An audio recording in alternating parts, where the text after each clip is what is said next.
ça c'est la démo pour montrer effectivement le fonctionnement de What Inside, qui permet effectivement à un gérant de société de vente de pouvoir voir son parc complet. Alors, comment ça fonctionne? Ce qui se passe actuellement au niveau des comptes, au moment où on installe une box, on choisit un artisan, une société d'installation et une société de vente. La société de vente, c'est une société qui facture le client final. Et donc, au moment où on remplit les différents champs, on indique pour la société d'installation et pour la société de vente une personne, un référent, et on définit un gérant pour la société de vente. Donc, le cas de What Inside, tel que c'est développé actuellement, il faut que donc au moment où on définit un gérant d'une société de vente, qu'on va voir ensemble, il y a un email qui est mis, et cet email correspond à l'identité du gérant. Et donc ensuite, si il existe un compte installateur qui dispose de cet email du gérant, il aura accès au parc. Donc c'est une manière de laisser l'accès au niveau sécurité. C'est uniquement le gérant de la société de vente qui peut effectivement accéder au parc. Donc c'est comme ça que c'est codé. Donc là, je suis codé avec, j'ai utilisé un email de test. Donc mon compte, par exemple, là, j'ai créé un compte qui s'appelle Grégory Lamotte, société de vente 1 @comweb.com. Donc voilà, mais ça marcherait pareil si c'était Henri Durand @toto.com. Et donc c'est mon identifiant. Et en même temps, quand on regarde la société de vente, par exemple, là, j'ai utilisé pour la démo une société qui s'appelle Easy Comfort. Dans cette société d'Easy Comfort, le gérant a bien l'email du gérant, c'est bien le mien. Donc il n'y a que moi qui pourrais voir le parc de Easy Comfort parce que mon email correspond à l'email qui est saisi au niveau du gérant ici. Voilà. Donc ensuite, quand on arrive sur, je suis logué donc en tant que mon compte de test, je vois apparaître ici un bouton qui s'appelle accéder à mon parc de box. Donc ce bouton n'apparaît uniquement si le login que j'ai utilisé correspond à celui d'un gérant qui gère un parc. Donc là, je vais cliquer dessus et donc ça va chercher dans la base de données tous les projets, toutes les installations qui ont été taguées et raccrochées à ces sociétés de vente. Donc là, on voit bien que donc j'ai un tableau qui apparaît. Donc là, j'ai la personne qui utilise, le particulier. Ensuite, j'ai les anomalies, la conformité, les économies réalisées, la date d'installation, le code postal quand il est saisi correctement, l'installateur, parce qu'il peut y avoir plusieurs sociétés d'installation qui réalisent les choses. Et ensuite, ici, un lien qui permet d'accéder à la box si j'ai une délégation.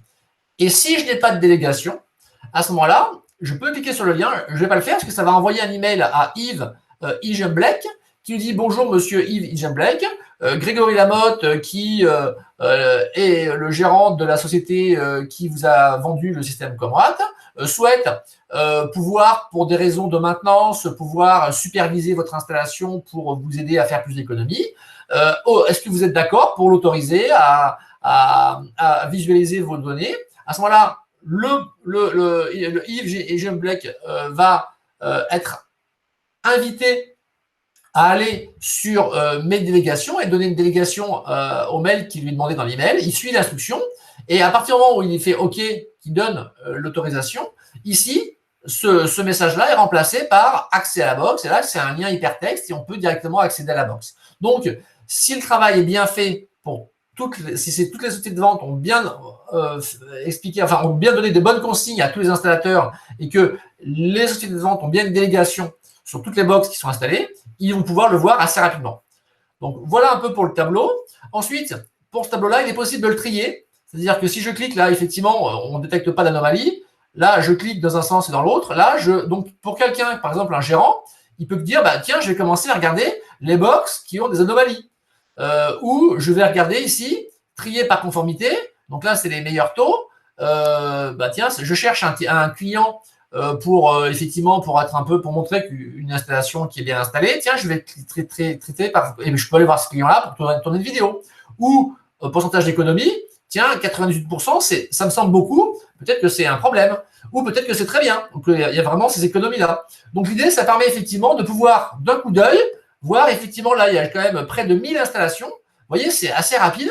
Je peux trier donc par date d'installation aussi, c'est pareil. Donc là, je peux voir que ça a commencé en 2013 et que ça a fini le 20 mars 2020. Voir si c'est vraiment pertinent, est-ce que c'est une vraie installation ou c'est une erreur d'un artisan qui aurait encore gardé son login rattaché à EasyComfort, alors que EasyComfort, c'est une société qui n'exerçait plus en 2020, donc c'est peut-être un bug. Donc ça permet pour un gestionnaire de voir les incohérences. Et on peut trier aussi par société d'installation. Là, c'est EasyComfort a toujours installé eux-mêmes leurs installations. Donc voilà pour ce premier point. Donc ensuite, maintenant, on va rentrer dans le détail. Donc on va prendre des fiches. Donc je les ai triées par nombre d'anomalies. Donc on peut faire des recherches ici. Hein. Si par exemple vous dites, mince, la personne s'appelle par exemple, je sais pas, monsieur Viola, par exemple. Je sais que voilà, hop, je tape VIOL, ça apparaît. Donc je peux le retrouver. Je peux le chercher aussi par, tiens, je dis, ben, il s'appelle André. Je sais plus quoi. Ah tiens, oui, c'est Andrea Le Maire. Donc il y a un moyen de retrouver par le nom, prénom. De manière assez rapide. On peut même chercher avec voilà, donc voilà. On peut même chercher par nom d'artisan. Et là, comme ça ne sert pas à grand chose, ils sont tous le même, ça ne sert pas à grand chose. Donc on peut faire une recherche assez rapide. Donc voilà, voilà la vision approximative. Donc maintenant, on va rentrer dans le détail. Ce premier bouton, je vous l'ai expliqué comment ça fonctionnait. Et donc, la deuxième action qu'on peut faire, c'est jeter un coup d'œil. Donc pour l'instant, c'est aller rentrer dans le détail un petit peu. Par exemple, de Gérard Durand, je vais cliquer je clique là. Je rentre dans la fiche. Donc là, j'ai un petit récap de la fiche qui me dit je n'ai pas l'accès délégué, donc je peux la demander d'ici. Et là, je vois qu'il y a des anomalies qui sont détectées. Donc là, effectivement, c'est la liste des anomalies. C'est le début, c'est la première fonctionnalité qu'on a développée, donc sur la base du machine learning, où effectivement on détecte des choses qui sont probablement dysfonctionnantes chez cette personne-là. Mais ce qu'il est prévu de développer avec What Insight, c'est qu'ici on a la liste des anomalies, et puis là en dessous, on pourrait par exemple avoir la liste des tickets SAV, liste des appels téléphoniques. Voilà, on peut imaginer que ça, c'est un peu rentrer un peu dans le détail de la fiche, de manière à pouvoir voir tout ce qui s'est passé sur ce client-là. Et puis pour pouvoir effectivement développer donner une connaissance approfondie à la société de vente, de manière à ce qu'elle puisse bien suivre son client, de manière à savoir si c'est le bon moment de les appeler pour leur demander de faire du parrainage, de les appeler pour les réconforter, pour essayer de voir si tout va bien. Voilà, c'est cette relation qui est intéressante d'avoir. Donc pour l'instant, on a mis juste la liste d'anomalies, mais bientôt, on aura tout un catalogue d'interactions avec ce client-là, de manière à pouvoir effectivement aller plus loin. Voilà. Donc, au niveau des anomalies, donc la seule fonctionnalité qui a été développée, c'est ici, on a une information très simple, une petite description. Donc là, on a sur ce client-là, on a deux problèmes. C'est un gel temporaire des mesures. Donc là, c'est les pinces gelées, donc on connaît tous. Et quand on clique ici, effectivement, donc là, il y a un petit message qui est paramétrable. On peut mettre le message que vous voulez. Hein. Donc c'est moi qui les ai proposés, mais on peut les changer comme vous voulez. Et après, il y a un lien pour pouvoir aller sur l'aide en ligne. Donc là, ça permet effectivement d'aller dans la base de connaissances directement lié au problème qui est sur cette box-là. Donc du coup, on a un petit, voilà, on retrouve la box en ligne et on nous explique que pour régler le problème de pain gelé, il faut déconnecter et reconnecter. Donc là, je vois ce qu'il faut faire. Donc je peux appeler mon client, je peux essayer de lui demander de le faire. Là, effectivement, on voit qu'il y a encore des trous dans la raquette, il y a des fiches qui ne sont pas encore documentées. Mais le but, c'est que Laurent le fasse rapidement, de manière à ce qu'on puisse effectivement s'appuyer sur ces problèmes-là. C'est problème de configuration de l'échange réseau. Il doit y avoir l'injection la nuit et qui fait que ça crée un problème. Donc, il y a un lien à faire. Voilà. Donc voilà pour l'anomalie. Et après, si on va voir d'autres anomalies, on peut en trouver d'autres. Et ainsi de suite. Hein, voilà. Donc là, il n'y en a qu'un. Voilà. Donc voilà, donc j'ai fait le tour.